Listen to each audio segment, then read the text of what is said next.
இன்னும் முஹம்மது ரசூல் ஸல்லல்லாஹு அலைஹி வஸல்லம் அடியாருக்கு நம் அருளியுள்ள வேதத்தில் நீங்கள் சந்தேகமுடையவராக இருப்பீர்களானால், அந்த சந்தேகத்தில் உண்மை உடையவராகவும் இருப்பீர்களானால், அல்லாஹ்வை தவிர உங்கள் உதவியாளர்களை எல்லாம் ஒன்றாக அழைத்து வைத்துக் கொண்டு இது போன்று ஓர் அத்தியாயமேனும் கொண்டு வாருங்கள். அப்படி நீங்கள் செய்யாவிட்டால், அப்படி செய்ய உங்களால் திண்ணமாக முடியாத மனிதர்களையும் கற்களையும் எரிபொருட்களையும் கொண்ட நரக நெருப்பை அங்கிக் கொள்ளுங்கள். அந்த நெருப்பு இறைவனையும் அவன் வேதத்தையும் ஏற்க மறுக்கும் காஃபிர்களுக்காகவே அது சித்தரிக்கப்பட்டுள்ளது.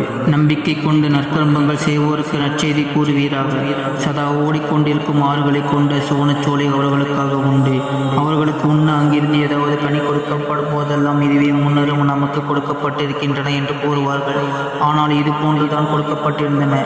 இன்னும் அவர்களுக்கு அங்கு தூய தன்மையாரும் உண்டு. மேலும் அவர்கள் அங்கே நிரந்தரமாக வாழ்வார்கள்.